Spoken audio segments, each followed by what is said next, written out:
हाय दोस्तों, पीटी 365 में जो एक सीरीज में लेकर के आ रहा हूँ, वीडियो पर वीडियो लेकर के आ रहा हूँ। ये इन्वायरमेंट का पीटी 365 है और ये हिंदी में मैं एक्सप्लेन कर रहा हूँ और इसे सरसा यूपीएससी के यूट्यूब चैनल पर अपलोड किया जा रहा है। आप लोग जाकर के उसको देखो और वहाँ से लाभान्वित हों। और आज मैं आपको उसी कड़ी में नेक्स्ट वीडियो लेकर के आपके सामने आया हूँ और आप इसे आसानी से देखो और समझो और एग्ज़ाम को क्वालिफाई करो। ये मिशन यूपीएससी के तहत काम कर रहा हूँ। मिशन यूपीएससी 2026 को पास करने वाले के बारे में बात कर रहा है। ये उसी को हम पास करवाएंगे, ठीक है। तो उसी कड़ी में अभी हम लोग 2 पढ़ चुके हैं, मतलब कि आप एक मैं दिखा देता हूँ आपको। कहाँ तक पढ़ चुके हैं हम, ये देख लेते हैं। जैव विविधता हमने पढ़ लिया है।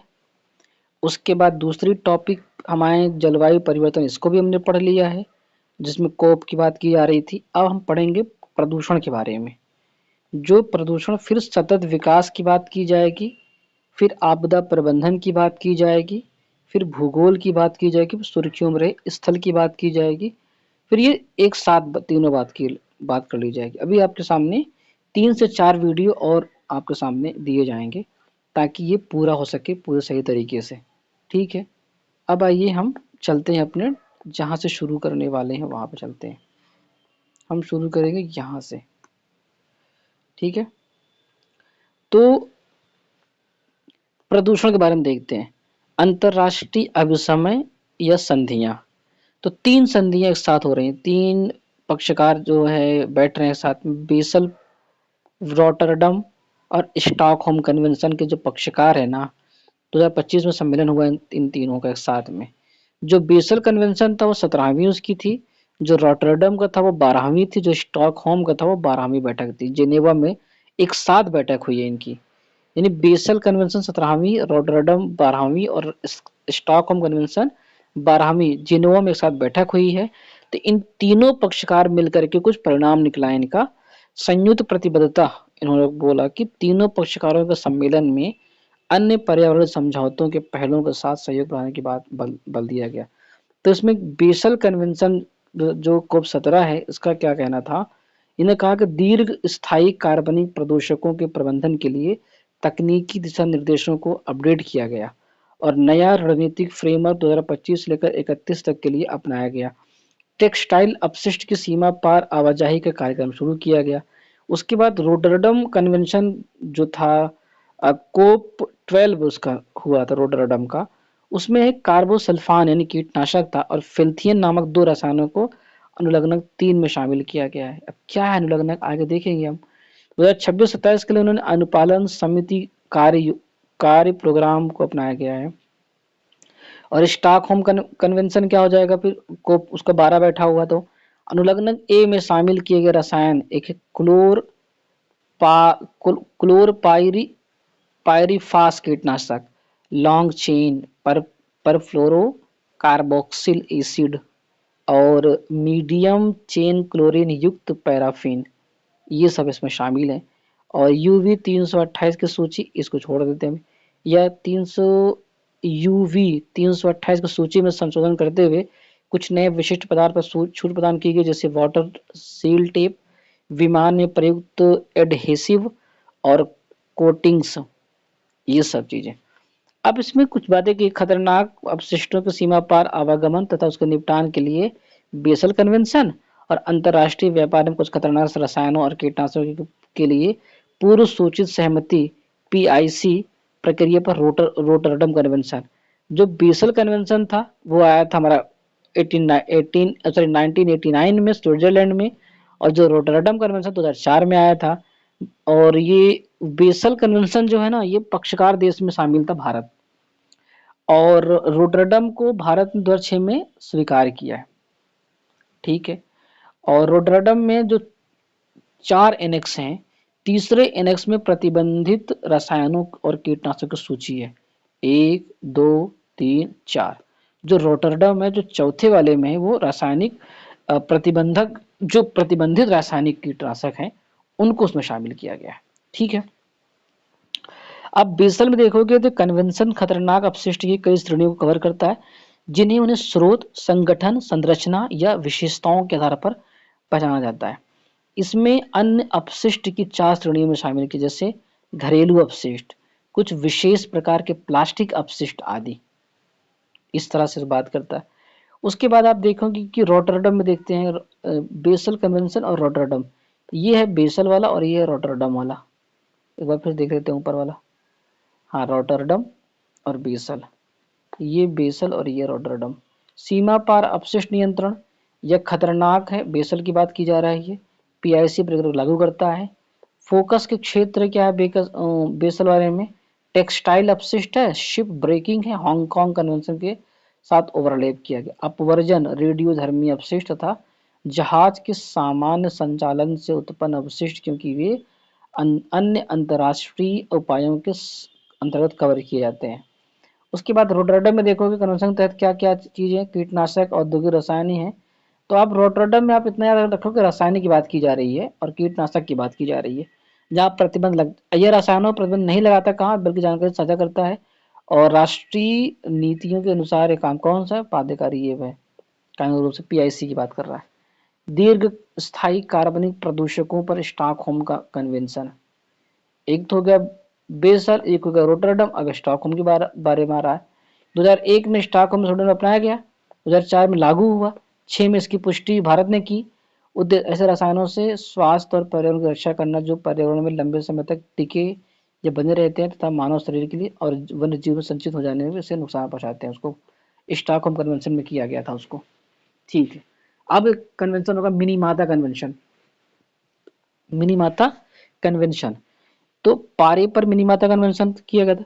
देखिए पारा जो है ना, जिसको बोलते हैं एसजी मरकरी, बड़ा खतरनाक होता है। छठवां सम्मेलन हुआ जिनेवा में, कोप 6 हुआ है मिनीमाता पर कन्वेंशन। और 2034 तक क्या करेंगे, पारा आधारित दंत अमलगम को चरणबद्ध तरीके से समाप्त करने की बात की जा रही है। 2034 तक बात की जा रही है समाप्त करने की। त्वचा का रंग निखरने वाले पारा युक्त उत्पादों को समाप्त करने के वैश्विक प्रयासों को तीव्र तीव्र करने पर सहमति बनी है। कुटीर एवं लघु स्तर के स्वर्ण खनन पर कार्रवाई को और सुदृढ़ किया जा रहा है। पारा पर मिनीमाता में समय क्या था, ये 2013 में हस्ताक्षर हुआ था, 2017 में प्रभावी हुआ था और जापान की मिनीमाता खाड़ी के नाम पर रखा गया, जो गंभीर विषाक्तता की घटना पर खत्म हुई थी। और भारत भी इसका सदस्य है, 153 सदस्य में यूनेप द्वारा सचिवालय सहयोग प्रदान किया जाता है, यूनेप इसको प्रदान करता है। तो पारा पर मिनीमाता अभी समय 2013 में इसको लगाया गया और जो 2017 में से ये लागू हुआ था। ठीक है, भारत सदस्य इसके। पारे के बारे में देखते हो, पारा क्या होता है। यह प्राकृतिक रूप से पाए जाने वाला एक तत्व है, चट्टानों के अपक्षय से, ज्वालामुखी विस्फोट से निर्मुक्त होता है। एक भारी एवं चांदी जैसी सफेद संक्रमण धातु है, एकमात्र सामान्य धातु है जो कमरे के ताप पर द्रव अवस्था में रहती है। अन्य स्रोत क्या है, कोयला है, इसके राख, कोयला, राख और कोयला आधारित ताप विद्युत संयंत्र, स्वर्ण खनन, ये सब इसमें पारा निकलता है वहां से। और ऐतिहासिक रूप से इसका उपयोग क्या थर्मामीटर में किया जाता है, बैरोमीटर में किया जाता है और फ्लोरेंस लाइटिंग में किया जाता है। कुछ प्रकार की बैटरियों और डेंटल लगभग अमलगन में किया जाता है इसका प्रयोग। उसके बाद विषाक्तता क्या है, उत्सर्जित पारा जो अत्यधिक विषैले मिथाइल मरकरी में परिवर्तित हो सकते हैं। जैसे मछली को, घोंगा मछली खाने वाले अन्य जानवरों में संचयन के माध्यम से निर्मित होता है। पारा का संपर्क अत्यधिक विषैला हो सकता है और मनुष्य के लिए पारे का संपर्क कोई सुरक्षित स्तर ज्ञात नहीं है। अगर किसी किसी मनुष्य की कोई मनुष्य इसके अगर इससे प्रभावित हो गया तो उसका क्या, कैसे सुरक्षित करेंगे उसको, अभी कुछ पता नहीं है इसके लिए।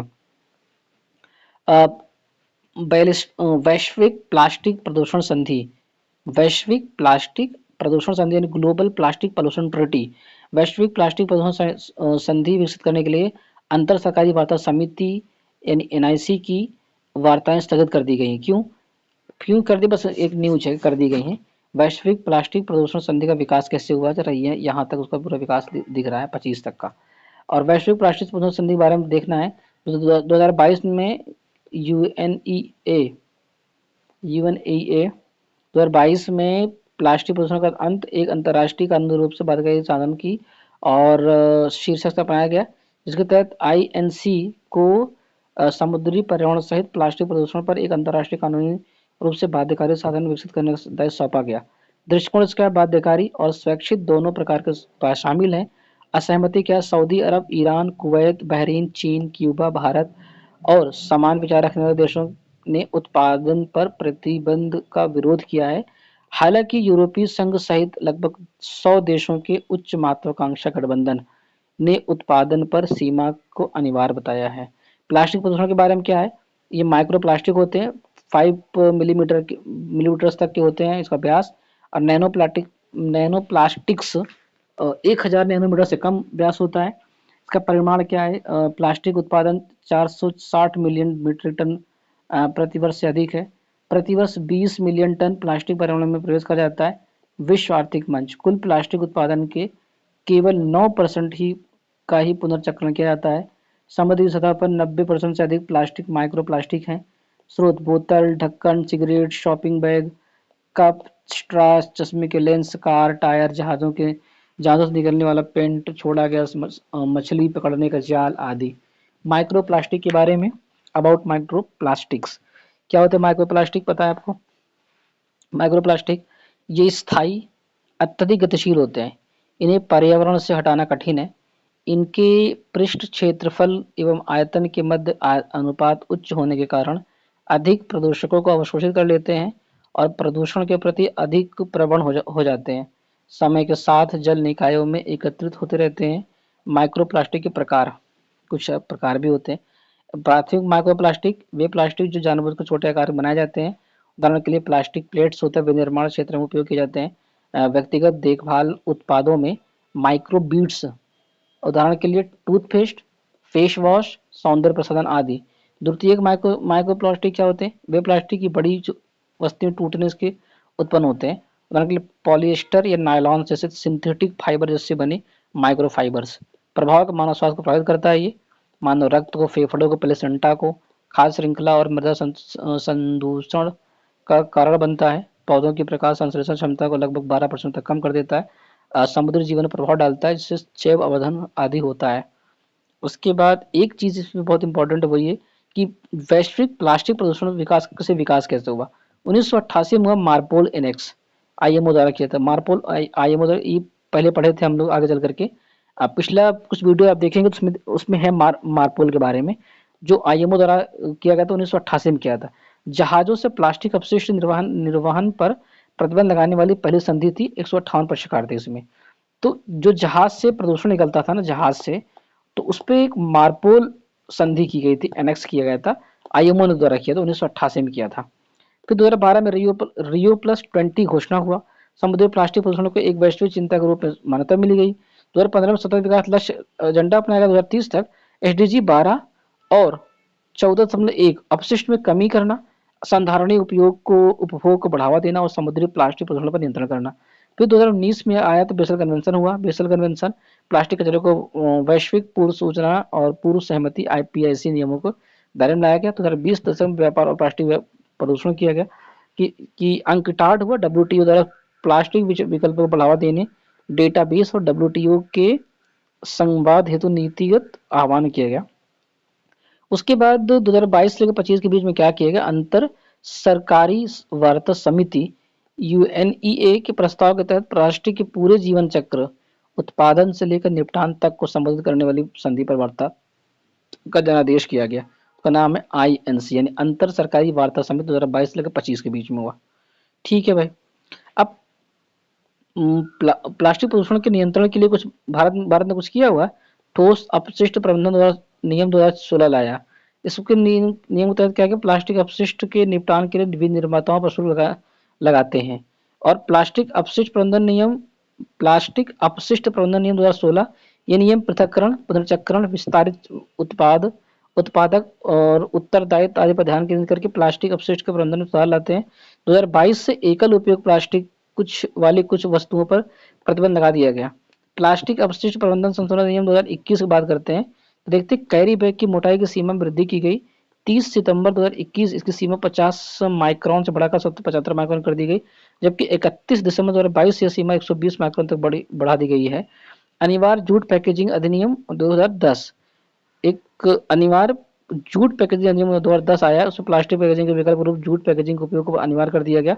राष्ट्रीय प्लास्टिक अपशिष्ट रिपोर्टिंग पोर्टल, यह पोर्टल प्लास्टिक अपशिष्ट संबंधी देशव्यापी डेटा उपलब्ध कराता है। अन्य क्या है, एकल उपयोग प्लास्टिक उन्मूलन पर राष्ट्रीय डैशबोर्ड, भारतीय उद्योग परिसंघ द्वारा राष्ट्रीय चक्रीय अर्थव्यवस्था फ्रेम 2024 लाएगा।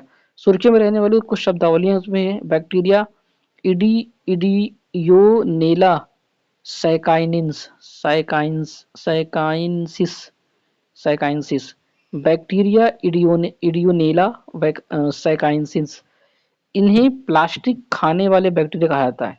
ये बोतलों, फूड पैकेजिंग में उपयोग होने वाले पॉलीएथिलीन टेरिफ्थलैट को निम्नीकृत कर सकते हैं, कितना खतरनाक होते हैं ये बैक्टीरिया। इडियोनेला सैकाइनिन्स सैकाइंसिस साइकाइंसिस, एक होता है पॉलीएथिलीन टेरिफ्थलैट पॉलीएथिलीन टेरिफ्थलैट। इसका उपयोग जो है बेवरेज बोतल और खाद्य कंटेनरों में होता है। ये पादप के ऊतकों में पाए जाने वाले सबसे सामान्य पॉलीमर से एक होते हैं। और एक होता है पॉलीस्टाइनिन पॉलीस्टाइनिन, इनका उपयोग जो है डिस्पोजेबल कटलरी कप आदि में किया जाता है। ये पादप के ऊतकों में पाए जाने वाले सबसे सामान्य पॉलीमर्स में एक है। एक होता है पॉली ब्यूटिलीन एडिपेट एडिपेट टेरेफ्थेलेट टेरेफ्थेलेट, एक होता है थैलेट्स। अब आते हैं, ज्यादा इंपॉर्टेंट है इसलिए नहीं पढ़ा उसको। वायु प्रदूषण के बारे में, शहरी वायु प्रदूषण में देखते हैं क्या है। वायु गुणवत्ता प्रबंधन आयोग भारत में शहरी वायु प्रदूषण के मुद्दे को रेखांकित करते हुए संपूर्ण राजधानी क्षेत्र में graded response action plan graded response action plan लागू किया है। ग्रेडेड रिस्पॉन्स प्लान क्या होता है, दिल्ली के एक या स्तर पर आधारित आपातकालीन प्रतिक्रिया CAQM द्वारा कार्यान्वित किया जाता है। सर्वोत्तम उच्चतम न्यायालय MC मेहता बनाम भारत संघवाद में निर्देशों के तहत बनाया गया था। AQI के स्तरों के आधार पर निर्मित बात करता है, जैसे स्टेज 1, स्टेज 2, स्टेज 3, स्टेज तान खराब। अगर एक में बहुत खराब, दो गंभीर आ जाएगी, तो 3 में आ जाएगी, और अति गंभीर 4 में आ जाएगी। 200 से लेकर 200 300 के बीच में अगर एक में, 300 400 2 में, 400 से 500 450 और 450 से ज्यादा हुआ तो स्टेज 4 में चली जाएगी तुरंत ही। भारत में वायु प्रदूषण के बारे में बात करिए तो भारत में वायु प्रदूषण की स्थिति IQ air world air quality report 2024-25, विश्व का 5वां सबसे प्रदूषित देश भारत। विश्व के 20 सबसे प्रदूषित शहरों में से 13 भारत में है। बर्नीहाट असम मेघालय सीमा पर स्थित है। विश्व का सबसे प्रदूषित शहर बर्नीहाट है, ये भारत में ही है। दिल्ली लगातार 6वें वर्ष विश्व की सबसे प्रदूषित राजधानी रही है। गजब है भाई, ये बरकरार रखा है एकदम से। दिल्ली है ना, रखेगा बरकरार। प्रदूषक हैं ये PM 2.5, PM 10, NO2 के दिशा निर्देश 5 पॉइंट है। तो भारत में 40 मेगाग्राम होता है, क्या माइक्रोग्राम होता है, माइक्रोग्राम। कारण शीतकालीन मौसम में स्थिति जैसे तापमान में उत्क्रमण, ऊंची इमारतों वाली सकरी सड़कें प्रदूषकों को रोक कर रखती हैं। सीमा पार प्रदूषण, हरे नीले स्थानों के सिकुड़ने से प्राकृतिक निस्पंदन कम हो जाता है। राष्ट्रीय परिवेशी वायु गुणवत्ता मानक WHO दिशा निर्देशों की तुलना में कम कठोर करना। प्रभाव, हृदय संबंधी रोग, श्वसन संक्रमण, आंखों में जलना आदि। ब्लैक कार्बन और भूस्तरीय ओजोन वैश्विक तापमान युग में योगदान करती है। अम्ल वर्षा, वायु प्रदूषण को नियंत्रित करने के लिए उठाए गए कदम। वाहन उत्सर्जन नियंत्रण 2020 से पूरे देश में BS6 ईंधन वाहन को मानकों को अपनाया गया। BS6 मानक, BS5 नहीं अपनाया गया क्योंकि तब तक BS6 आ चुका था। 20% एथेनॉल मिश्रित वायु प्रदूषण को नियंत्रित करने के लिए उठाया गया कदम।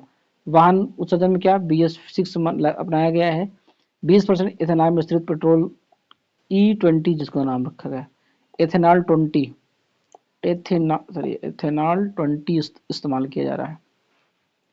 PME ड्राइव योजना है, इलेक्ट्रिक मोबिलिटी प्रमोशन स्कीम 2024। उसके बाद के तहत विद्युत गतिशीलता को बढ़ावा देना है। संपीड़ित बायोगैस है, इकोसिस्टम बनाने के लिए साटेड पहल आरंभ किया गया। वायु गुणवत्ता निगरानी और डेटा सिस्टम लागू करना है। राष्ट्रीय वायु गुणवत्ता सूचकांक 2015 आरंभ हुआ है। फिर यहाँ पे क्लाउड सीडिंग, दिल्ली सरकार ने वायु प्रदूषण से निपटने के लिए IIT कानपुर द्वारा लागू की जाने वाली क्लाउड सीडिंग को 5 परीक्षण परियोजनाओं को मंजूरी दी है।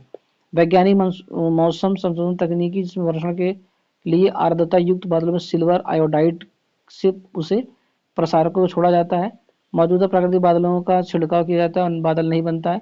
सीडिंग एजेंट सिल्वर आयोडाइड सबसे सामान्य पदार्थ प्रभावी हिम निर्माण गुणों के लिए जाना जाता है। और उपयोग किए जाने वाले अन्य रसायन में होता है potassium iodide, sulphur iodide, sulphur dioxide, जमी हुई कार्बन डाइऑक्साइड, ड्राई आइस। और राष्ट्रीय वायु गुणवत्ता सूचकांक क्या है देखिए अभी यहाँ पे, अच्छा, संतोषजनक, मध्यम, खराब, बहुत खराब, गंभीर। निगरानी के लिए किए जाने प्रदूषक PM10, PM2.0, NO2, SO2, CO3, NH3, PB, ये सब चीजें हमारे सामने की जा रही है। उसके बाद राष्ट्रीय राजधानी क्षेत्र और आसपास के क्षेत्रों में वायु गुणवत्ता प्रबंधन आयोग की बात करते हैं। तो राष्ट्रीय राजधानी क्षेत्र और आसपास क्षेत्रों में वायु गुणवत्ता प्रबंधन आयोग 2021 के तहत वैधानिक निकाय है। पर्यावरण वन एवं जलवायु परिवर्तन मंत्रालय के अंतर्गत आता है। और राष्ट्रीय राजधानी क्षेत्र और आसपास के क्षेत्र जैसे हरियाणा, पंजाब, राजस्थान, उत्तर प्रदेश में वायु गुणवत्ता की सुरक्षा और सुधार के लिए इसे सभी उपाय करने निर्देश जारी करने आदि के लिए है। ये संघर्ष की स्थिति में इसके आदेश राज्य सरकारें, CPCB, राज्य PCB और अन्य के आदेशों पर प्रभावी होते हैं। अध्यक्ष के पास अनुभव होना चाहिए, यह तो कम से कम 15 वर्षों का पर्यावरण संरक्षण प्रदूषण नियंत्रण में या कम से कम 25 वर्षों का प्रशासन में। स्वच्छ वायु सर्वेक्षण पुरस्कार, स्वच्छ वायु सर्वेक्षण पुरस्कार। पर्यावरण वन और जलवायु परिवर्तन मंत्रालय ने स्वच्छ वायु सर्वेक्षण पुरस्कार 2025 की घोषणा की है। यह पुरस्कार राष्ट्रीय स्वच्छ कार्यक्रम के तहत 130 शहरों में से स्वच्छ वायु प्रदूषण सर्वेक्षण 2025 सर्वश्रेष्ठ प्रदर्शन करने वाले शहरों को दिया जाता है। और इसमें है कि जनसंख्या आधारित श्रेणियां हैं, श्रेणी 1, श्रेणी 2, श्रेणी 3। 10 लाख से अधिक आबादी वाले शहर, 3 से 10 लाख के बीच वाले और 3 लाख से कम वाले। ठीक है। 130 एनकैप शहरों में से केवल 11 शहरों को सर्वश्रेष्ठ प्रदर्शनकर्ता शहरों के रूप में सम्मानित किया गया है। जो श्रेणी 1 में आता है वो पहला स्थान इंदौर का है, जबलपुर, उसके बाद आगरा, सूरत को मिलता है। 3 से 10 अमरावती, झांसी, मुरादाबाद और अलवर आता है। शहरों की रैंकिंग विभिन्न मानकों पर आधारित है। बायोमास, सड़क धूल, निर्माण ध्वंस से निकलने धूल, वाहनों से निकलने प्रदूषण, और ये EIC, PM10। राष्ट्रीय स्वच्छ वायु कार्यक्रम के बारे में क्या है, ये पर्यावरण वन एवं जलवायु परिवर्तन मंत्रालय ने 2019 शुरू किया था इसको, राष्ट्रीय स्वच्छ वायु कार्यक्रम 2019 में। 24 राज्य और 131 शहर इसमें शामिल है। 10 लाख से अधिक की बात की जाता है। इसका जो लक्ष्य क्या है, PM10 के स्तर को 2019-20 के स्तर में 25-26-40% कम कर देना है। और राष्ट्रीय परिवेशीय गुणवत्ता वायु गुणवत्ता मानक को 60% से प्राप्त करना है। कार्यान्वयन निकाय कौन होगा इसमें, केंद्रीय प्रदूषण नियंत्रण बोर्ड इसका कार्यान्वयन करेगा राष्ट्रीय स्वच्छ वायु कार्यक्रम को। उसके बाद एरोसोल देखते हैं। वैज्ञानिकों ने पिछले 30 वर्षों में सोलर डिमिंग यानी पृथ्वी पर सूर्य के कम प्रकाश पहुंचने के कारण मानव जनित उच्च एरोसोल उत्सर्जन को बताया है। एरोसोल प्रदूषण का स्रोत है औद्योगिक उत्सर्जन, बायोमास दहन और वाहन से प्रदूषण से निकलते हैं। ये एरोसोल संघटक केंद्रक होते के रूप में कार्य करते हैं। इसमें बादलों के जलकण छोटे और लंबे समय तक टिके रहते हैं। परिणामस्वरूप आकाश लंबे समय तक बादलों से ढका रहता है। एरोसोल और इसके प्रकार के, एरोसोल जो है ये वायुमंडल में निलंबित अत्यंत लघु ठोस एक तरल कण होते हैं। ये 2 प्रकार के होते हैं, एक प्राथमिक एरोसोल होते हैं, एक गौण एरोसोल होते हैं। जो प्राथमिक होते हैं वो वे कण जो सीधे उत्सर्जित होते हैं। उदाहरण के लिए समुद्री लवण स्प्रे, धूल, धुआं, ज्वालामुखी राख से सब निकलते हैं। और गौण होते हैं जो रासायनिक क्रियाओं के माध्यम से गैस बनते हैं और जो रासायनिक उत्सर्जन या बायोमास दहन से उत्पन्न होते हैं। एरोसोल का प्रभाव क्या होता है, जलवायु और मौसम प्रभाव होता है, स्वास्थ्य पर प्रभाव पड़ता है, पर्यावरण पर प्रभाव पड़ता है। पर्यावरण पर देखोगे तो आप फाइटोप्लैंक्टन की वृद्धि हो जाती है इससे। अमेजन वर्षा में उर्वरता हुई, महासागरों में फाइटोप्लैंक्टन की वृद्धि हुई है। टूमी इफेक्ट क्या बताता है कि मानव जनित एरोसोल उत्सर्जन बादलों को अधिक चमकदार बना देते हैं। संबंधित तत्व, शहरी वायुमंडल प्रभाव क्या, एक अध्ययन में पाया गया कि शहरी वायुमंडल प्रभाव उत्तर भारत में शहरी एरोसोल स्वच्छ द्वीप का निर्माण करता है। शहरी वायुमंडल के प्रभाव के बारे में, यह प्रभाव शहरों में बनी ऊंची इमारतों या संरचनाओं के कारण धरातलीय पवनों के मंद पड़ने से उत्पन्न होता है या अदृश्य अवरोध पैदा करता है और दूर से आने वाली धूल और प्रदूषकों के शहर में गति प्रवेश की गति को कम कर देता है। शहरी एरोसोल स्वच्छ द्वीप उत्तर पश्चिम और उत्तरी सिंधु गंगा मैदान 43% शहरों में अपने आसपास के ग्रामीण क्षेत्रों की तुलना में एरोसोल का स्तर कम पाया जाता है। इसका कारण यह है कि शहरी अवसंरचना हवाओं के साथ बहकर आने वाले एरोसोल प्रदूषण को अवरुद्ध कर देती है। उसके बाद देखते हैं जल प्रदूषण के बारे में। प्रदूषित नदी खंड। केंद्रीय प्रदूषण नियंत्रण बोर्ड जल गुणवत्ता की पुनर्बहाली के लिए प्रदूषित नदी खंड 2025 शीर्षक से आकलन रिपोर्ट जारी किया है। प्रदूषित नदी खंड की निगरानी में सीपीसीबी की भूमिका क्या है? सीपीसीबी राज्य प्रदूषण नियंत्रण बोर्ड प्रदूषण नियंत्रण समितियों के सहयोग से देश में जलीय संसाधनों की जल गुणवत्ता का आकलन करने के लिए राष्ट्रीय जल गुणवत्ता निगरानी कार्यक्रम लॉन्च किया है। सीपीसीबी ने किया है। सीपीसीबी ने प्रदूषित नदी खंडों की पहचान के लिए 2019 में शुरू की थी कि कैसे इसकी पहचान, जो प्रदूषित नदी उसकी कैसे पहचान की जाएगी। प्रदूषित नदी खंड के बारे में क्या? प्रदूषित नदी खंड किसी नदी द्वारा प्रवाह मार्ग में दो या अधिक प्रदूषित स्थान जो निरंतर क्रम में हो उन्हें एक खंड के रूप में चिन्हित किया जाता है और प्रदूषित नदी खंड माना जाता है। मापदंड वे नदी खंड जहां bio chemical oxygen demand BOD 3 milligram litre प्रति लीटर से अधिक हो उन्हें सीपीसीबी द्वारा प्रदूषित नदी के रूप में पहचाना जाता है। बीओडी जल की गुणवत्ता आकलन का एक प्रमुख संकेतक है। जल की गुणवत्ता का आकलन का एक प्रमुख जहाँ यह ऑर्गेनिक पदार्थों को विघटित करने के लिए आवश्यक ऑक्सीजन को मापता है। अधिकतम बीओडी स्तर के आधार पर प्रदूषित नदी खंड को 5 प्राथमिकता वाले वर्गों 1 से लेकर 5 वर्गीकृत किया गया। उदाहरण के लिए प्राथमिकता वर्ग 1 जहाँ निगरानी स्थलों को बीओडी सांद्रता 30.1 मिलीग्राम पर लीटर से अधिक पाई जाती है। प्रदूषित खंड देश में 32 राज्य हैं और 271 नदियों को प्रदूषित खंड में पाया गया है। कुल प्रदूषित नदी खंड की संख्या लगभग 2018 में देखा गया 351 थी, 25 बढ़कर 296 लगभग 300 के आसपास चली गई है अभी ये। भौगोलिक वितरण महाराष्ट्र में अब भी सबसे अधिक 54 प्रदूषित नदी खंड हैं। प्रदूषित नदी खंड क्या? इसमें दिल्ली का यमुना है, अहमदाबाद सारा साबरमती है, मध्य प्रदेश की चंबल है और कर्नाटक की तुंगभद्रा है, तमिलनाडु की सरबंगा नदियां शामिल की गई हैं इसमें। केंद्रीय सीपीसीबी किसको बोलते हैं? सीपीसीबी जो जल प्रदूषण नियंत्रण और निवारण तथा नियंत्रण अधिनियम 1974 के अंतर्गत स्थापित किया गया। सीपीसीबी की स्थापना कब की गई? 1974 में एक अधिनियम बनाया था, जल प्रदूषण निवारण और नियंत्रण अधिनियम 1974 बनाया गया था, इसकी स्थापना की गई है। वायु प्रदूषण निवारण और नियंत्रण अधिनियम 1981 के अंदर शक्ति और कार्य सौंपे गए। यानी इसको जो स्थापित हुआ वो 74 के तहत स्थापित हुआ है, जो इसकी शक्तियां मिली है वो 84 के तहत मिली हुई है, सॉरी 81 के तहत मिली हुई है। 81 में वायु हुआ और जल का हुआ 74 में, जल का 74 में और वायु हुआ 81 में। इस तरह से कार्य क्या है सीपीसीबी का? नदियों और कुओं को स्वच्छता बढ़ावा देना है, जल प्रदूषण का नियंत्रण निवारण करना, पर्यावरण संरक्षण अधिनियम 1986 के तहत मंत्रालय को तकनीकी सेवाएं प्रदान करता है। ले भाई, यानी 86 वाला भी आ गया। अभी 81 में तो वायु था, अब 86 में क्या आ गया?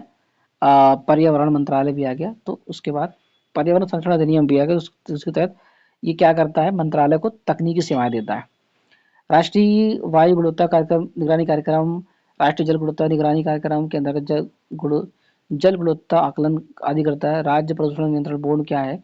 इन्हें भी उसी अधिनियम के अंतर्गत गठित किया गया है। ये राज्यों के अधिकार क्षेत्र में पर्यावरणीय कानूनों और नियमों के कार्यान्वयन हेतु सीपीसीबी का सहयोग करते हैं। पर्यावरणीय क्षतिपूर्ति अधिरोपित करने का शक्ति। सर्वोच्च न्यायालय के निर्णय के अनुसार प्रदूषण नियंत्रण बोर्ड जल अधिनियम 1974, वायु अधिनियम 1981 के तहत पर्यावरणीय क्षतिपूर्ति अधिरोपित करने या उसे वसूल कर सकते हैं। इसमें ये सब चीजें हैं, फिर आसानी से छोड़ दो इसको। नदियों के कायाकल्प की रूपरेखा, कानूनी रूपरेखा क्या है? जल प्रदूषण निवारण और नियंत्रण अधिनियम 1974, इस अधिनियम के तहत पर्यावरण मामले में योजना बनाने और नियमावली तैयार करने के लिए केंद्रीय स्तर पर केंद्रीय प्रदूषण बोर्ड सीपीसीबी, राज्य स्तर पर राज्य प्रदूषण बोर्ड की स्थापना करने व्यवस्थाएं पर्यावरण मानकों को लागू करती हैं। पर्यावरण संरक्षण नियम क्या? पर्यावरण संरक्षण अधिनियम 1986 के तहत अधिसूचित ये नियम औद्योगिक उत्सर्जन के लिए मानक निर्धारित करते हैं। अपशिष्ट प्रबंधन नियम, सरकार ने ठोस अपशिष्ट, जैव चिकित्सा अपशिष्ट, ई अपशिष्ट आदि पर नियम अधिसूचित किए गए हैं। नदी कायाकल्प कार्यक्रम, नमामि गंगे कार्यक्रम 1985 गंगा कार्य योजना के स्थान पर आरंभ किया गया था। इसका कार्यान्वयन राष्ट्रीय स्वच्छ गंगा मिशन द्वारा किया जा रहा है। एनएमसीजी 2011 सोसाइटी पंजीकरण अधिनियम 1960 के अंतर्गत एक सोसाइटी के रूप में पंजीकृत यह राष्ट्रीय गंगा नदी बेसिन प्राधिकरण के कार्यान्वयन इकाई के रूप में कार्य करता है। राष्ट्रीय गंगा नदी बेसिन प्राधिकरण सोसाइटी पंजीकरण अधिनियम 1960 के तहत काम करता है। इसमें दो स्तरीय प्रबंधन संरचना, जिसमें गवर्निंग काउंसिल, एग्जीक्यूटिव काउंसिलिंग और दोनों की अध्यक्षता एनएमसीजी के महानिदेशक करते हैं। यमुना कार्य योजना 1993 में शुरू किया गया। इस योजना के तहत यमुना नदी खंड की सफाई करना था। राष्ट्रीय नदी संरक्षण योजना केंद्रीय सहायता प्राप्त योजना है। यह योजना गंगा बेसिन को छोड़कर अन्य 95 नदी खंडों में राज्य या संघ क्षेत्रों में वित्तीय और तकनीकी सहायता देना, इसको बोलते हैं राष्ट्रीय नदी संरक्षण योजना। इसमें गंगा नदी इस्तेमाल नहीं किया जाएगा, गंगा नदी के अलावा जो और भी चीजें आएंगी उसमें उनको शामिल किया जाएगा। उसके बाद हम देखते हैं सीवेज अवसंरचना के लिए योजनाएं। एक राष्ट्रीय जल गुणवत्ता निगरानी कार्यक्रम, उसके बाद फिर स्मार्ट सिटी मिशन, स्वच्छ भारत मिशन, अटल मिशन जिसको अमृत बोलते हैं,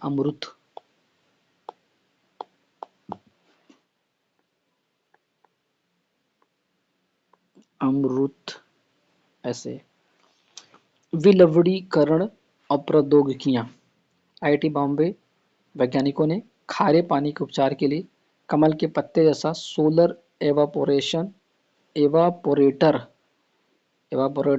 विकसित किया, जिसके तहत एक नया हाइड्रोफोबिक ग्राफीन आधारित पदार्थ विकसित किया गया। यह पदार्थ जल विलवणीकरण में सहायक हो सकता है। विलवणीकरण प्रौद्योगिकियां और प्रक्रियाएं, सिद्धांत थर्मल प्रौद्योगिकी और मेम्ब्रेन प्रौद्योगिकी।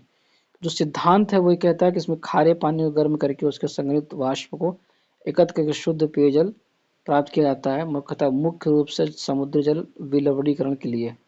उप श्रेणियां 3 समूह है, एक multi stage flash distillation, multi effect distillation और वेपर कंप्रेशन डिस्टिलेशन। 2 समूह काम करते हैं, एक इलेक्ट्रोडायलिसिस होता है, इलेक्ट्रोडायलिसिस तो रिवर्स ऑस्मोसिस के तहत काम करता है, मेम्ब्रेन वाला।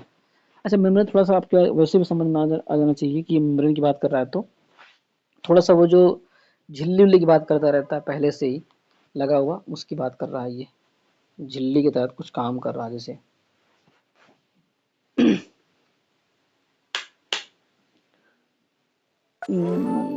एक मिनट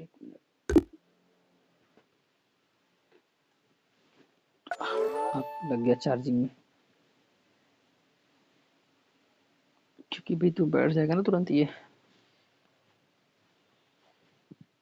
अब देखते हैं तो थर्मल प्रौद्योगिकी और मेम्ब्रेन प्रौद्योगिकी। उसके बाद 3 समूह, लवणता को, सांद्रता को अधिकतम कम करने की क्षमता, इसमें सब ये चीज नहीं पूछेगा। विविध में आते हैं उद्योगों का संशोधित वर्गीकरण। केंद्रीय प्रदूषण नियंत्रण बोर्ड ने राज्य प्रदूषण नियंत्रण बोर्ड्स को उद्योगों का संशोधित वर्गीकरण अपनाने का निर्देश दिया है। सीपीसीबी ने कहा है राज्य को कि आप इसे उद्योगों का जो संशोधित वर्गीकरण उसको अपनाइए। संशोधित वर्गीकरण के बारे में क्या है, औद्योगिक क्षेत्रों को रेड, ऑरेंज, ग्रीन, व्हाइट और नई ब्लू श्रेणी में वर्गीकृत किया गया है। तालिका देखें, तालिका ये दिया हुआ है। संशोधित कार्यप्रणाली प्रदूषक सूचकांक पर आधारित है, जिसकी रेंज 0 से 100 तक है। अधिक मान अधिक प्रदूषण स्तर को दर्शाता है। पीआई का जो पीआई मतलब पॉल्यूशन इंडेक्स का निर्धारण एहतियाती सिद्धांत के आधार पर किया जाता है, अर्थात किसी विशेष क्षेत्र से होने वाले जल प्रदूषण, वायु प्रदूषण तथा खतरनाक अपशिष्ट के उत्पादन की संभावनाओं का मूल्यांकन किया जाता है। इसे 2016 में औद्योगिक वर्गीकरण के मानदंडों में सामंजस्य स्थापित करने के लिए किया गया है। जल, वायु और खतरनाक अपशिष्टों से संबंधित अंकों के समान भारांश दिया गया है। इसके अलावा सीपीसीबी पर्यावरण प्रबंधन संबंधी उपायों को सफल कार्यान्वयन का प्रदर्शन करने वाले उद्योगों को प्रोत्साहित भी करेगा। उदाहरण के लिए रेड श्रेणी के लिए कंसेंट टू ऑपरेट परमिट अधिकतम 10 वर्षों की वैधता के लिए किया जाता है। क्षेत्रों की मौजूदा श्रेणी या मुख्य उदाहरण लाल, नारंगी, हरी, सफेद, नीली। पारिस्थितिक रूप से संवेदनशील या संरक्षित क्षेत्रों में सामान्यतः अनुमति नहीं होती है, तो लाल कहते हैं उसको। सीमेंट उद्योग, ऑटोमोबाइल निर्माण, डिस्टिलरी, औद्योगिक प्रक्रियागत अपशिष्ट पर आधारित सीबीजी संयंत्र। नारंगी जो है वो ईंट निर्माण है, ड्राई सेल बैटरी है, कोयला है, धुलाई इकाई है। हरी है तो कॉम्पैक्ट डिस्क का निर्माण, चिलिंग प्लांट है। सफ़ेद है तो गैर प्रदूषणकारी उद्योग जिन्हें पर्यावरणीय स्वीकृति एवं मंजूरी की आवश्यकता नहीं होती, एयर कूलर असेंबली, कार्डबोर्ड निर्माण, मेडिकल ऑक्सीजन उत्पादन। और नीली सूत्र पर है क्या, तो घरेलू पारिवारिक गतिविधियों से संपन्न अपशिष्ट के प्रबंधन हेतु आवश्यक पर्यावरणीय सेवाओं को शामिल करता है, जो ऐसे अपशिष्ट होने से प्रदूषण को नियंत्रित करने, कम से कम करने और उसके शमन के लिए आवश्यक है। उदाहरण, नगर निकाय की ठोस अपशिष्ट प्रबंधन सुविधाएं, सैनिटरी एकीकृत सैनिटरी लैंडफिल आदि, सीवेज उपचार संयंत्र, विभिन्न फीड स्टॉक, नगर निकाय का ठोस अपशिष्ट कृषि अवशेष पर है आधारित संपीड़ित बायोगैस संयंत्र है। उसके बाद हम देखते हैं उद्योगों का वर्गीकरण।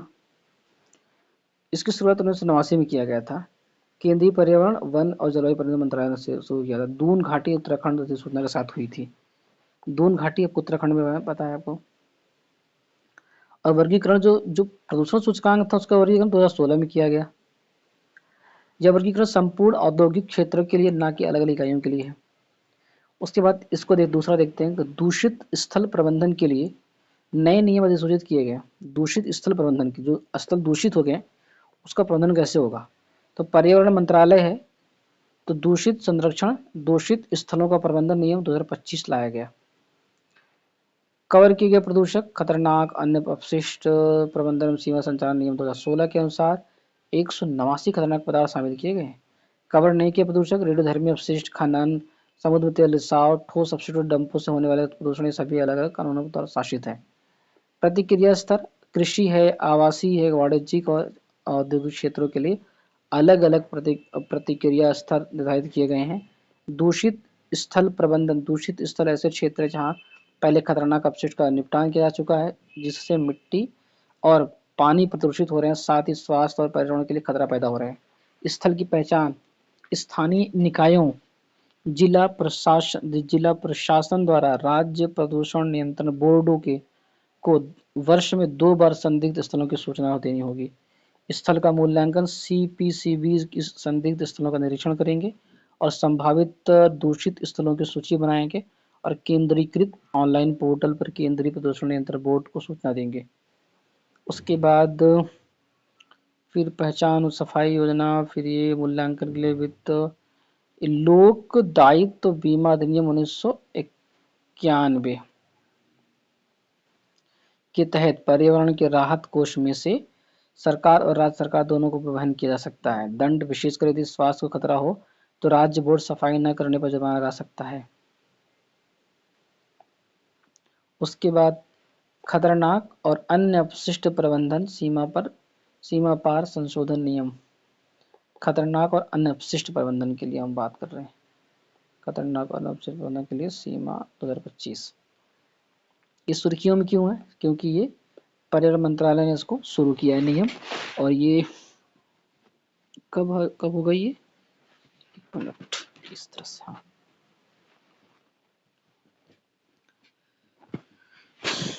1 अप्रैल 2026 लागू होंगे। ठीक है। ये अलाव नियम के बारे में, अलाव धातुओं जैसे एल्युमिनियम, तांबा, जस्ता, इनकी मिश्र धातुओं सहित के स्क्रैप के लिए एक व्यापक विस्तारित उत्पादक उत्तरदायित्व फ्रेमवर्क प्रस्तुत करता है। ईपीआर एक नीतिगत दृष्टिकोण है। ईपीआर मतलब ये विस्तारित उत्पादक उत्तरदायित्व, जो उत्पादकों पर उनके उत्पादों और पैकेजिंग की उपयोग अवधि समाप्त होने के बाद प्रबंधन का दायित्व तय करता है। भारत में ईपीआर की अवधारणा की शुरुआत ई अपशिष्ट प्रबंधन एवं हैंडलिंग नियम 2011 के तहत हुई थी। लक्ष्य क्या, प्रत्येक उत्पादक की पुनर्चक्रण संबंधी लक्ष्य को पूरा करने की जिम्मेदारी होगी। 2026-27 में 10% शुरू होकर 2032-33 तक 75% हो जाएगा। केंद्रीय प्रदूषण नियंत्रण बोर्ड या पोर्टल के माध्यम से ईपीआर प्रमाण पत्र जारी करेगा। ईपीआर प्रमाण पत्र की वैधता या अवधि इसके जारी होने वाले वित्तीय वर्ष के समाप्त होने के बाद 2 वर्षों तक रहेगी। ये इंपॉर्टेंट हो सकता है। ईपीआर प्रमाण पत्र की वैधता या अवधि जारी होने वाले वित्तीय वर्ष के समाप्त होने के बाद 2 वर्षों तक होगी। अन्य महत्वपूर्ण सुर्खियां में क्या रहेगा ये देखते हैं।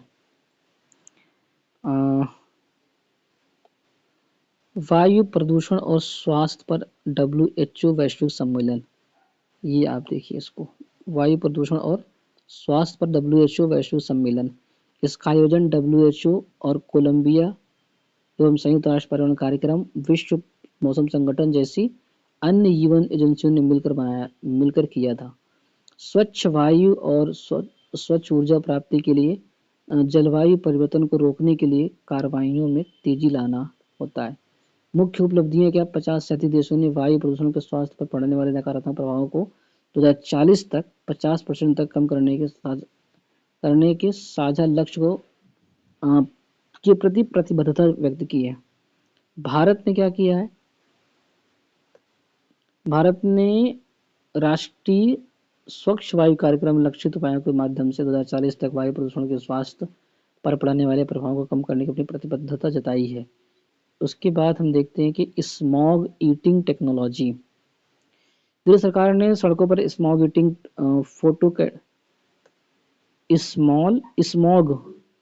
Smog eating photo catalytic coatings के उपयोग का अध्ययन करने का आदेश दिया है। ये नाइट्रोजन ऑक्साइड होते हैं, हानिकारक हाइड्रोकार्बन की मात्रा कम करने की और वायु और जल की गुणवत्ता सुधार करना है। ये फोटो कैटेलिटिक क्रियाविधि प्रकाश ऊर्जा का उपयोग करके हानिकारक प्रदूषक और कार्बनिक प्रदूषक को तोड़कर हानि रहित पदार्थों में बदल देते हैं। फिर ये हमारा आ गया एक global outlook, counselling on water investment. दक्षिण अफ्रीका के राष्ट्रपति ने इसे G20 प्रेसिडेंशियल लेगेसी इनिशिएटिव के रूप में लॉन्च करने की घोषणा की है। Global water partnership global transformation agenda का एक प्रमुख स्तंभ है। जब GWP एक बहुहितधारक कार्यवाही नेटवर्क और अंतर सरकारी संगठन, यह संगठन जल संसाधनों के न्यायसंगत, संधारणीय और कुशल प्रबंधन के लिए कार्य करता है। GWP के ट्रांसफॉर्मेशन एजेंडे के लक्ष्य वर्ष 2030 तक जल सुरक्षा के लिए 15 बिलियन डॉलर जुटाना है। रिवर सिटीज अलायंस, राष्ट्रीय स्वच्छ गंगा मिशन ने रिवर सिटीज अलायंस के तहत 2025 कार्य योजना को मंजूरी दी है। इसका उद्देश्य भारतीय शहरों में नदी केंद्रित शहरी योजना को मुख्यधारा में लाना है। इसे 2021 में लॉन्च किया गया। यह जल शक्ति मंत्रालय और एवं आवासन एवं शहरी कार्य मंत्रालय की संयुक्त पहल है। रिवर सिटीज अलायंस में 145 शहर शामिल हैं। कोई भी नदी शहर किसी समय अलायंस में शामिल हो सकता है। उद्देश्य संस्थागत क्षमता को मजबूत करना है, शहरों के मध्य सहयोग को प्रोत्साहित करना और शहरी नदी प्रबंधन योजनाओं को समर्थन करना है। URMP इसे राष्ट्रीय शहरी कार्य संस्थान और राष्ट्रीय स्वच्छ गंगा मिशन 2020 में लॉन्च किया गया था। 5 शहर इसमें शामिल है, कानपुर, अयोध्या, छत्रपति संभाजीनगर, मुरादाबाद और बरेली ने पहले ही URMP तैयार कर लिया है। उसके बाद आएगा है डंप साइट रीमेडिएशन एक्सेलरेटर प्रोग्राम। ड्रैप को स्वच्छ भारत मिशन शहरी 2.0 के तहत शुरू किया गया। यह लगभग 1 वर्ष तक चलने वाली लक्षित पहल है। इसे सितंबर 2026 तक लक्ष्य 0 डंप साइट्स का उद्देश्य पूरा करने के लिए शुरू किया गया। स्वच्छ भारत मिशन 2.0 2021 शुरू किया गया था। इसका उद्देश्य सभी शहरों के लिए कचरा मुक्त का दर्जा सुनिश्चित करना है। एक मिशन का एक अन्य उद्देश्य सभी पुराने कूड़े ढेर वाले स्थलों की सफाई करना और उन्हें हरित क्षेत्रों में बदलना है। कचरे वाले स्थलों की सफाई को प्राथमिकता देने। उसके बाद क्रियान्वयन मंत्रालय कौन है? केंद्रीय आवासन और शहरी कार्य मंत्रालय है। इसका dump site remediation accelerator program का। और उद्देश्य क्या, कचरे वाले स्थलों की सफाई करना है, इसका ये उद्देश्य। पात्रता इसका क्या होगा, सभी राज्य और केंद्र शासित प्रदेशों इसमें लेगेसी वेस्ट से जुड़ी परियोजनाएं संचालित की जाती हैं। इस कार्यक्रम के तहत 45,000 मीट्रिक टन से अधिक लेगेसी वेस्ट वाले स्थलों को प्राथमिकता दी जाएगी।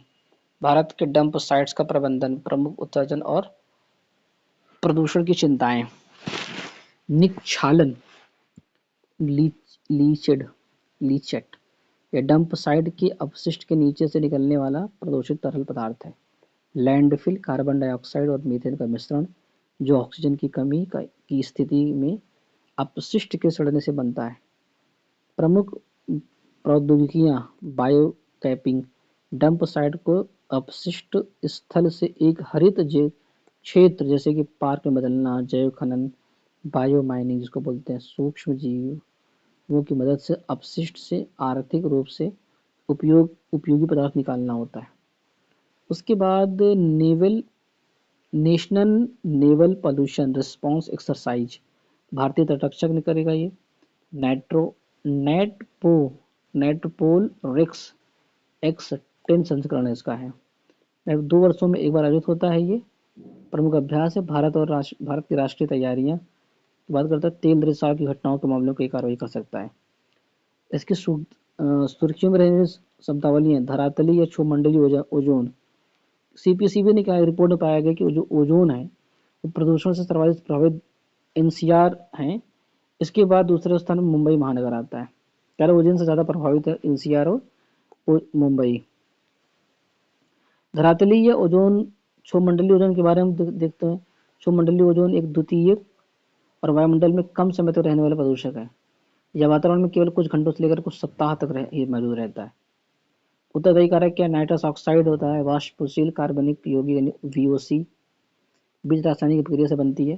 मानव निर्मित स्रोत क्या, परिवहन, विद्युत संयंत्र और घरेलू घरेलू गतिविधियां, कृषि संबंधी गतिविधियां आदि। प्राकृतिक स्रोत क्या, NOx का मृदा आधारित उत्सर्जन, वनाग्नि के कारण मोनोऑक्साइड और जैव मंडलीय मीथेन उत्सर्जन है। सुरक्षित ओजोन स्तर 8 घंटे के लिए 100 माइक्रोग्राम प्रति घन मीटर और 1 घंटे की सीमा 180 माइक्रोग्राम प्रति घन मीटर है। प्रभाव, स्वास्थ्य, ब्रोंकाइटिस को बढ़ाता है और अस्थमा संबंधी समस्या उत्पन्न करता है। द्वितीयक प्रदूषण क्या होता है, एक प्राथमिक होता है, एक द्वितीयक होता है। Centre for research on energy and clean air, जिसका CR क्रिया ने पाया कि द्वितीयक प्रदूषक भारत के PM 2.0 T2.5 प्रदूषण के लगभग 1/3 हिस्से के लिए जिम्मेदार है। क्या होते हैं ये द्वितीयक प्रदूषण, ये वातावरण में प्राथमिक प्रदूषकों के आपस में या प्राथमिक प्रदूषकों और अन्य वायुमंडलीय घटकों के बीच होने वाली रासायनिक या भौतिक क्रियाओं के परिणामस्वरूप उत्पन्न होते हैं। स्रोत क्या है, प्राथमिक प्रदूषक सूर्य का प्रकाश, वायुमंडलीय परिस्थितियां, ozone, sulphuric acid, nitric acid आदि, ये सब इसके उदाहरण है। विषाक्त भारी गैस, टॉक्सिक हैवी मेटल्स उसको बोलते हैं। कोलकाता स्थित बोस इंस्टीट्यूट है, वहाँ पे स्वच्छ पर्वतीय वर्षा की धारणा को मिथक सिद्ध कर दिया गया। साथ हिमालय के बादलों में विषाक्त भारी धातुएं पाई गई जो पूर्वी हिमालय में अधिक थी। भारी धातु में और भारी धातु प्रदूषण के बारे में, भारी धातुओं की विशेषता, इनका परमाणु भार 63.5 से लेकर के 200.6 तक के बीच हो सकता है इनका, यह होता है। उसके बाद घनत्व 4000 किलोग्राम प्रति घन मीटर से अधिक होता है। Zinc, copper, cadmium, cobalt, arsenic, सीसा, क्रोमियम, ये सब इसमें शामिल की जाती हैं। भारी धातुएं उपस्थिति के प्रभाव, कैडमियम जो है एक संभावित मानव कैंसर कारक और वृक्क हड्डियों की क्षति, फेफड़े को कैंसर पहुंचाता है। सीसा भ्रूणों में विकासात्मक तथा तंत्रिका व्यवहार संबंधी प्रभाव होता है। आर्सेनिक अपने अकार्बनिक रूप में अत्यंत विषैला होता है। दीर्घकालिक संपर्क से संज्ञानात्मक विकास प्रभावित हो सकता है तथा कैंसर, त्वचा घाव, हृदय वाहिका रोग और मधुमेह कारण बनता है। ये तीनों इंपॉर्टेंट हो सकते हैं इसको यहाँ पे, कैडमियम, सीसा और हानिकारक आर्सेनिक। पर एंड पॉलीफ्लोरो अल्काइल पदार्थ, पर एंड पॉलीफ्लोरो अल्काइल पदार्थ क्या होते हैं। शोधकर्ताओं ने 220 प्रकार के ऐसे बैक्टीरिया खोजे हैं जो PFAS को अपघटित करने में सक्षम होते हैं। तो क्या होते हैं पीफैब्स पर, ये तो देख लो। ऐसे रसायन है जिनमें कार्बन फ्लोरीन बॉन्ड बहुत मजबूत होते हैं और आसानी से नष्ट नहीं होता है। रसायन ग्रीस हुआ, तेल हुआ, पानी उच्च तापमान का सामना करने में सक्षम होता है। कुकवेयर, फूड पैकेजिंग पैकिंग और फूड प्रोसेसिंग उपकरण, कपड़े, पेंट्स, फोम्स आदि में इसका उपयोग रहता है। प्रभाव ये पर्यावरण से लंबे समय तक बने रहते हैं। इसमें हवा, जल, मृदा प्रदूषित होती है तथा मनुष्यों में, इंसान, जानवरों में बायो एक्यूमुलेशन, जैव संचयन के माध्यम से जमा हो जाता है। ग्रीन पटाखे क्या, तो ग्रीन फायर एनसीआर ने पूरी तरह प्रतिबंध लगा दिया, अस्थायी ढील दिया तो हल्का से। उच्चतम न्यायालय ने सरकार द्वारा अनुमोदित ग्रीन पटाखों के उपयोग की अनुमति दी है। ये पटाखे हानिकारक रसायनों से मुक्त होते हैं और वायु प्रदूषण को कम करते हैं। ग्रीन पटाखे के बारे में क्या है, संरचना इसमें थर्माइट की मात्रा कम होती है, थर्माइट की मात्रा कम होती है और एल्युमिनियम का सीमित प्रयोग किया जाता है। इसमें इसमें बेरियम नहीं होता है, जिसे सामान्य पटाखों में हरे रंग के प्रकाश के लिए इस्तेमाल किया जाता है। बेरियम हरा हरा जो होता है। इसके लिए ऑक्सीकारक के रूप में पोटेशियम नाइट्रेट का उपयोग किया था, पोटेशियम नाइट्रेट। ये कुछ कुछ इंपॉर्टेंट लग रहे हैं, सब बोरियम का नहीं है, संरचना थार्मल की मात्रा कम होती है। लाभ, ये पर्टिकुलेट मैटर उत्सर्जन को कम से कम 30% तक कम कर देता है। ये इसका लाभ है, पर्टिकुलेट मैटर को कम कर देता है ये। पहचान और प्रमाणीकरण, तो हरित पटाखों की पहचान जो है नीरी लोगों से होती है। इसे CSIR नीरी द्वारा विकसित किया जाता है। इन्हें पहली बार अर्जुन गोपाल बनाम भारत संघ 2018 के मामले में फैसले पेश किया गया था, जब पारंपरिक पटाखों पर प्रतिबंध लगाया गया था। इसका नाम अर्जुन गोपाल बनाम भारत संघ 2008 का मामला में, अर्जुन गोपाल बनाम भारत संघ का मामला था ये। उसके बाद फ्लू गैस डिसल्फाइरेशन है, डिसल्फाइरेशन सल्फराइजेशन, प्रधान वैज्ञानिक सलाहकार कार्यालय द्वारा कराए गए एक अध्ययन की रिपोर्ट फ्लू गैस डिसल्फराइजेशन 2015 की नीति को वापस लेने की सिफारिश की गई। रिपोर्ट में सुझाव दिया गया कि GFD प्रणाली केवल उन संयंत्रों में लगाई जानी चाहिए जो आयातित कोयले या उच्च सल्फर मात्रा वाले कोयले का उपयोग करते हैं। फ्लू गैस डिसल्फराइजेशन के बारे में, इस तकनीक में कोयला आधारित बिजली संयंत्र से उत्सर्जित गैसों में मौजूद सल्फर डाइऑक्साइड को वायुमंडल में उत्सर्जन से पहले हटा दिया जाता है। इसमें एक अल्काइन अभिक्रिया विधि, सोडियम या कैल्शियम आधारित क्षारीय रसायन का इस्तेमाल करने वाली स्क्रबिंग तकनीक का उपयोग किया जाता है। FGD प्रणालियों के प्रकार निम्नलिखित हैं। ड्राई सोर्बेंस इंजेक्शन है, तेल लाइमस्टोन बेस्ड है, सी वाटर बेस्ड आदि। ताज ट्रेपेजियम जोन एक है, ताज ट्रेपेजियम जोन TTZ। उच्चतम न्यायालय नीरी राष्ट्रीय पर्यावरण इंजीनियरिंग अनुसंधान संस्थान को ताजमहल के आसपास मौजूद कांच उद्योग के ताजमहल पर प्रभाव का आकलन करने का निर्देश दिया है। सुप्रीम कोर्ट ने पहले भी समय समय पर ITZ के लिए आदेश जारी किए थे। उदाहरण के लिए TTZ के अंतर्गत उद्योगों में कोयला और कोक पर प्रतिबंध 1966 फिर 1996।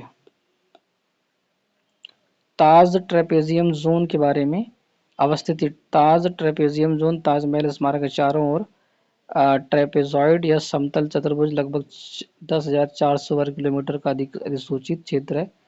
इस अधिसूचित क्षेत्र का उद्देश्य प्रदूषण से ताजमहल के बेरंग होने से बचाना है। बस एक छोटा सा वो ट्रेपेजियम करके है ताज में, और ये 1996 से शुरू कर रहा है। ये पर्यावरणीय प्रवाह फ्लो, फ्लो कहते हैं इसको। केंद्रीय जल शक्ति मंत्री ने गंगा नदी और उसकी सहायक नदियों के पर्यावरणीय प्रवाह पर केंद्रित एक बैठक की अध्यक्षता की है। उसके बाद क्या है पर्यावरणीय प्रवाह? यह अर्थ है जल की वह मात्रा, समय और गुणवत्ता जो ताजे पानी के पारिस्थितिक तंत्रों और उन पर निर्भर रहने वाले लोगों की आजीविका को बनाए रखने के लिए आवश्यक है। लाभ, नदियों और उनके मुहाने के पारिस्थितिक अखंडता को बनाए रखता है। नदियों के प्रवाह में बड़े पैमाने पर मानवीय हस्तक्षेप जैसे कि बांधों का निर्माण, प्रदूषण और अतिक्रमण ने नदियों के पारिस्थितिक संतुलन को गंभीर रूप से प्रभावित किया है।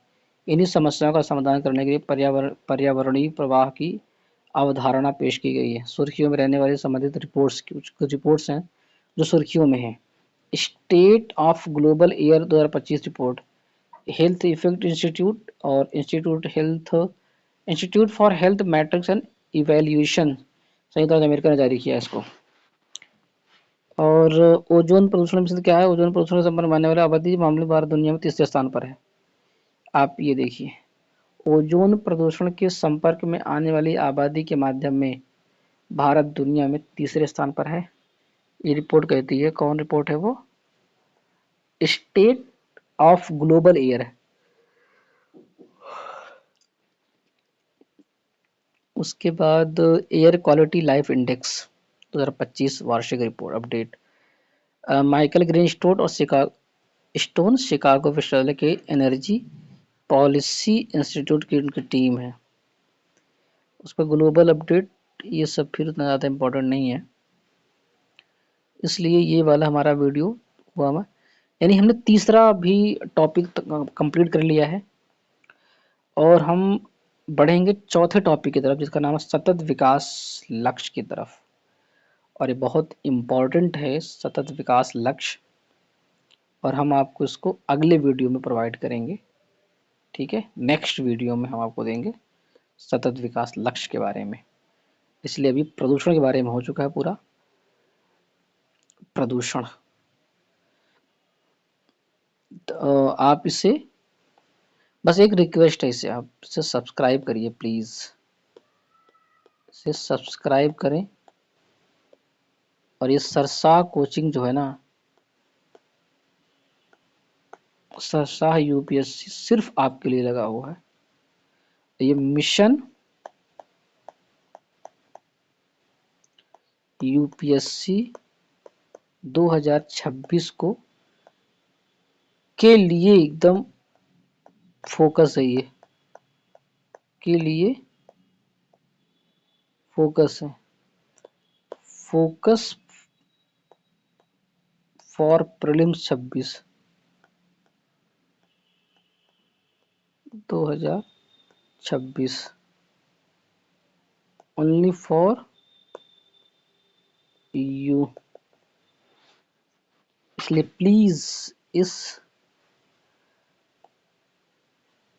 सरशाह यूपीएससी को लाइक, सब्सक्राइब एंड शेयर करें, प्लीज प्लीज प्लीज इसे शेयर करें। तो मैं आपको अगला नेक्स्ट वीडियो में मैं सतत विकास के बारे में आपको पढ़ाऊंगा, सतत विकास के बारे में आपको पढ़ाऊंगा। तब तक के लिए धन्यवाद।